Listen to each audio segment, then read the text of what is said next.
স্নান করে চলে এলাম, এবার জলদি জলদি তৈরি হয়ে পড়া যাক। তৈরি হয়ে পড়েছি গাইস, মানে আমাদের বাড়ির একটা বাড়ির পরেই তার বাড়ি, এবার তাদের বাড়িতে আজকে গৃহপ্রবেশ, তো আমি তার বাড়িতে যাবো আজকে খেতে।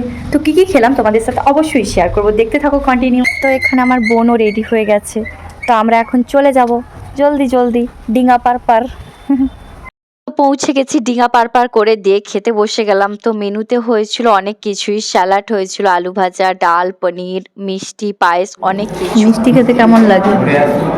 খেতে বসে দেখি নলেন গুড়ের মিষ্টি দিয়েছিল, অত্যন্ত নরম। আমি মিষ্টি খাই না, তাও খেয়েছি। পান মশলা দিল। খাওয়া শেষ করেই নিচে চলে এলাম, দিয়ে আর কি জুতো পরলাম, বাড়ি চলে এলাম। তো খেয়ে চলে এসেছি আমরা। তো তারপরে একটা কাজ পড়ে গেল হঠাৎ, তাই বেরিয়ে পড়লাম আবার একটু ঘুরে ঘুরে করতে। তো আশা করি ব্লগটা ভালো লেগেছে তোমাদের। লাইক, কমেন্ট, শেয়ার, সাবস্ক্রাইব করে পাশে থেকো। টাটা সবাইকে।